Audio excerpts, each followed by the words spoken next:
आज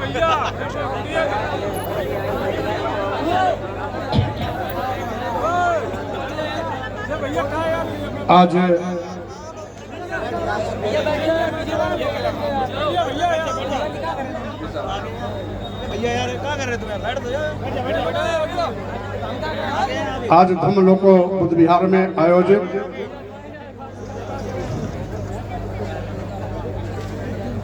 बौद्ध महोत्सव कार्यक्रम में मंच पर विराजमान पूज्य भंतेगण, हमारे कार्यक्रम की अध्यक्षता कर रहे सम्मानित अध्यक्ष जी, अभी आप सुन चुके हैं हमारे बीच उपस्थित प्रखर क्रांतिकारी प्रगतिशील विचारक प्रोफेसर लक्ष्मण यादव जी को।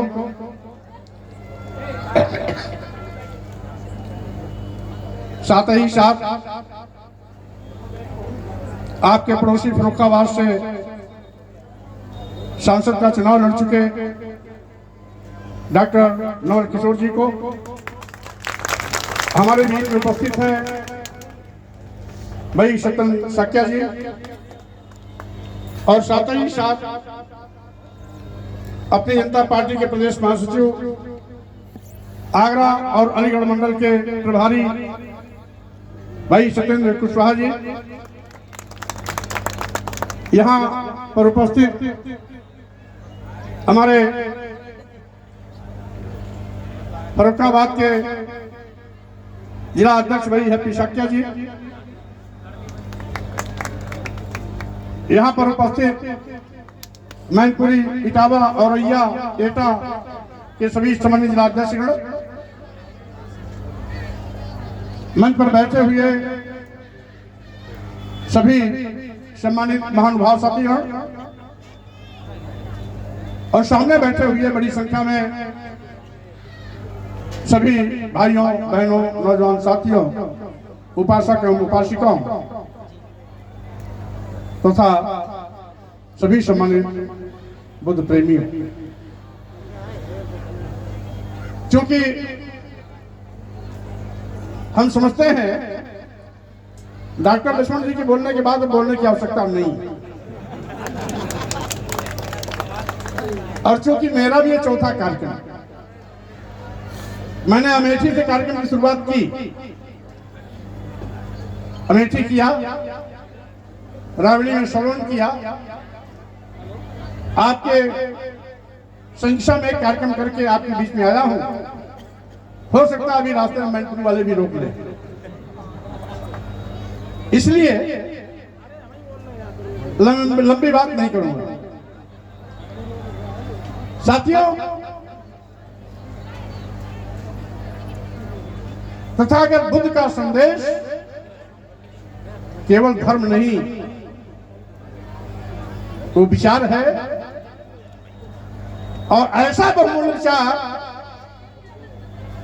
जो पूरी दुनिया के लोगों को मानवता का संदेश देता है और इंसानियत को इंसान का दर्जा दिया जाए, इसकी वकालत करता है। तथागत बुद्ध का संदेश केवल धर्म नहीं, बल्कि दुनिया की मानवता के कल्याण का एक विचार, दर्शन। और यही कारण है कि तथागत बुद्ध ने आज से 3000 साल पहले मानव कल्याण के लिए जो विचार दिया, आज भी उतना ही व्यवहारिक है और उतना ही वैज्ञानिक है जितना बुद्ध के कार्यकाल में था। और यही कारण है कि आज भी दुनिया के 140 देशों में बुद्ध की विचारधारा चलती है, और तमाम देशों में राष्ट्र धर्म भी बौद्ध धर्म है।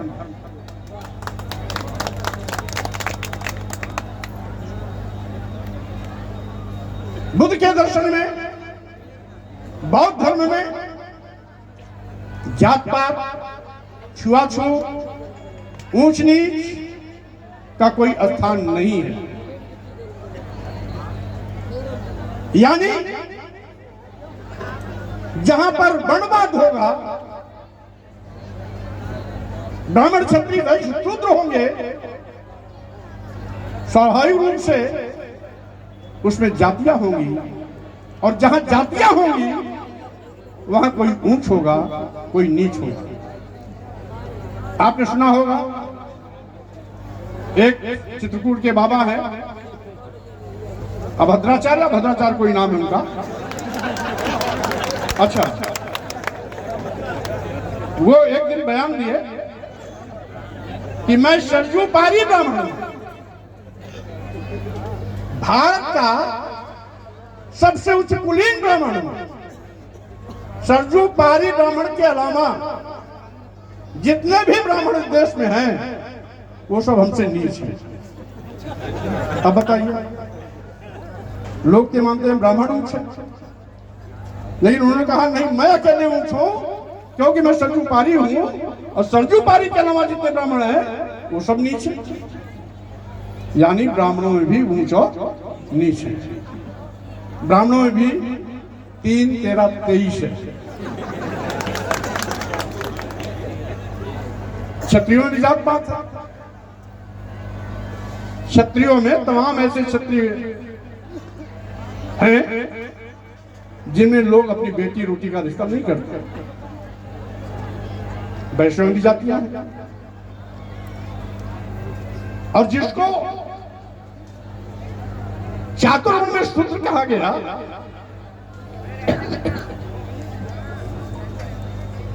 उसमें तो जातियां ही जातियां हैं। 6,647 जातियां। तो अगर इतनी जातियां हैं, जात में भी जात, और जात में भी उपजात, तो स्वाभाविक रूप से कोई ऊंच होगा, कोई नीच होगा। ऊंच नीच होगा तो स्वाभाविक रूप से कोई मान सम्मान का पात्र होगा, कोई अपमान का पात्र होगा। यानी सही बात तो यह है कि जिसको हम धर्म मानते चले आए, बाप दादा पुरखे, वो धर्म है ही नहीं। क्योंकि माननीय सर्वोच्च न्यायालय ने 1995 में कहा, एक मुकदमे में आदेश दिया, हिंदू धर्म नाम का कोई धर्म नहीं है, बल्कि यह जीवन शैली है, एक जीवन शैली। अगर हिंदू धर्म होता तो आरएसएस के प्रमुख मोहन भागवत जरूर इसका विरोध करते, लेकिन उन्होंने भी 2 बार बयान दिया है भारत में कि हिंदू धर्म नाम का कोई धर्म नहीं है, यह एक जीवन जीने की कला है। माननीय प्रधानमंत्री नरेंद्र मोदी ने भी 2 बार बयान दिया, एक बार भारत में दिया, एक बार अमेरिका में दिया, कि हिंदू धर्म नाम का कोई धर्म नहीं है, यह जीवन जीने की कला है। लगभग 6 महीना पहले केंद्र सरकार के एक बड़े मंत्री गडकरी जी ने बयान दिया एक मीडिया कॉन्क्लेव में कि हिंदू धर्म नाम का कोई धर्म नहीं, यह लोगों के जीवन जीने की कला है। और स्वामी प्रसाद मौर्य यही बयान दे देते हैं कि हिंदू धर्म नाम का कोई धर्म नहीं है, तो सारे पंडित पुजारी मेरे ऊपर कीमत लगाते हैं कि स्वामी प्रसाद मौर्य हिंदू सरकार खिलाएगा उसको 51 करोड़ देंगे। आखिर भाई मैं कौन सा बात किया? मैं तो ही किया ना जो सुप्रीम कोर्ट ने कहा, जो मोहन भागवत ने कहा, जो मोदी ने कहा, जो गडकरी जी ने कहा, वही तो हम भी कहें।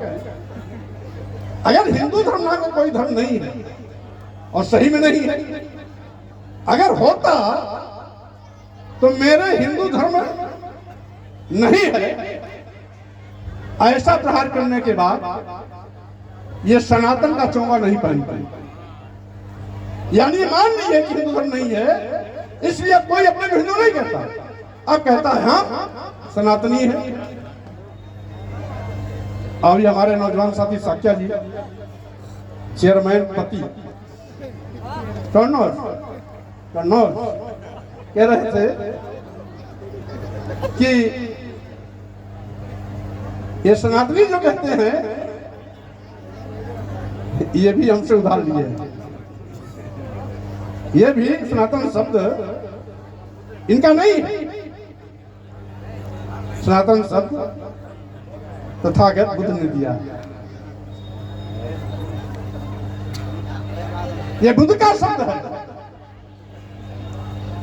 अपने शिष्यों को उपदेश देते वक्त, उपदेश देने की क्रम में ही उन्होंने एक उपदेश ये भी दिया,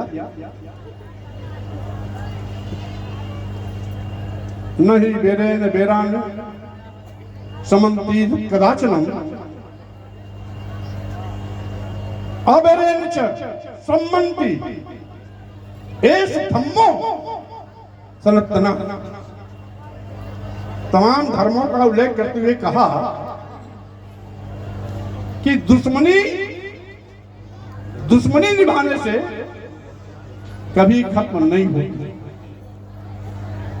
शत्रुता खत्म करने के लिए मित्रता का हाथ बढ़ाना पड़ता है। जब आप मित्रता का हाथ बढ़ाएंगे तो दुश्मनी अपने आप खत्म हो जाएगी। और यही सनातन धर्म, यानी सनातन शब्द भी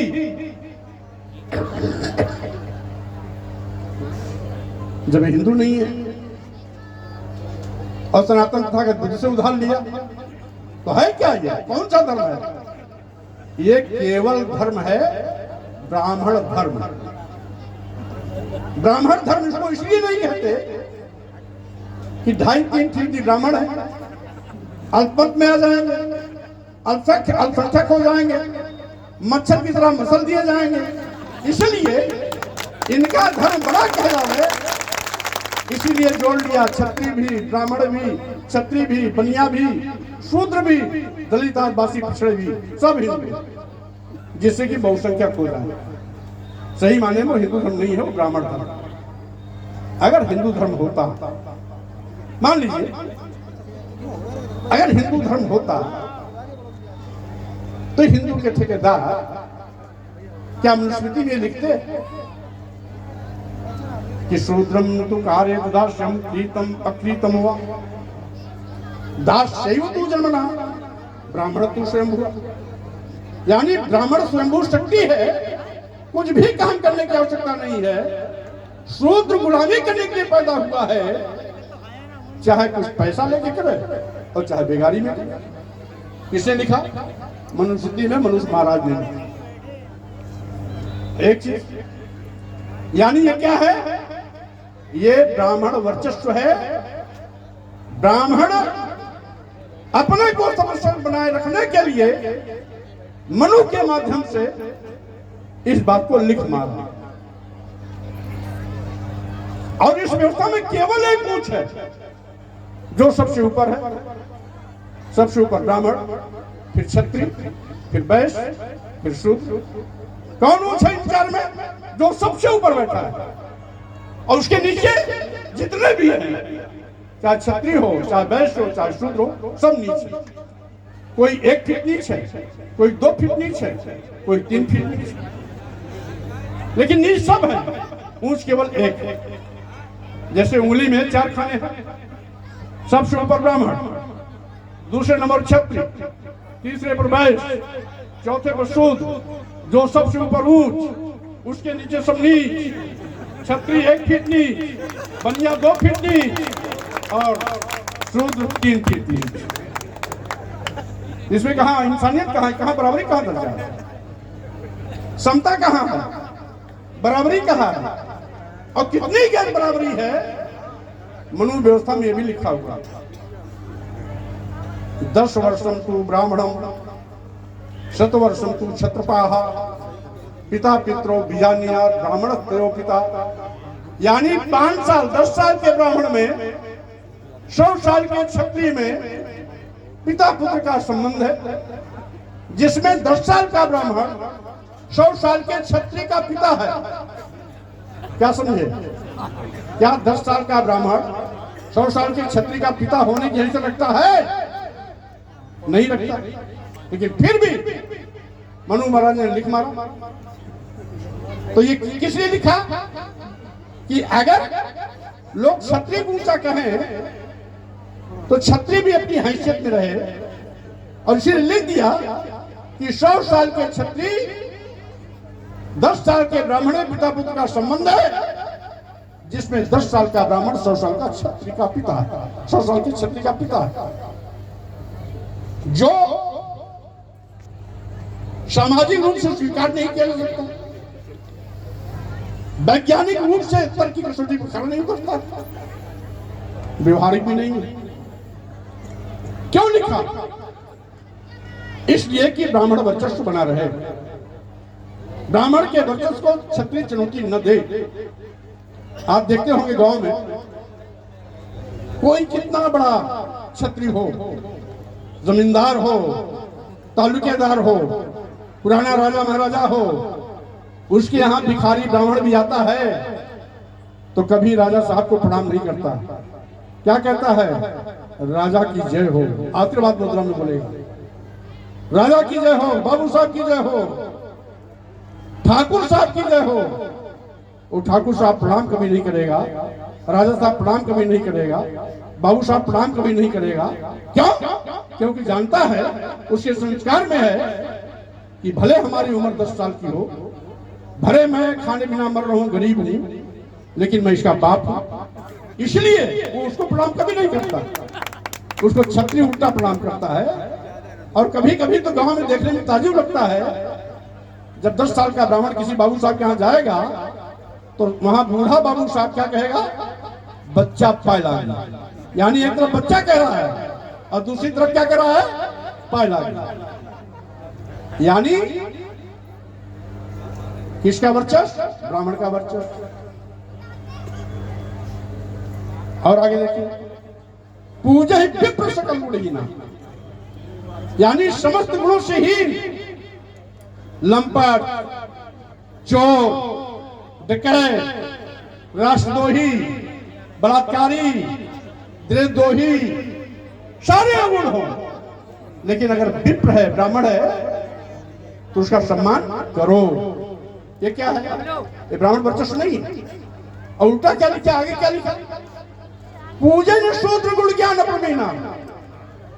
शूद्र गुणी है, ज्ञानी है,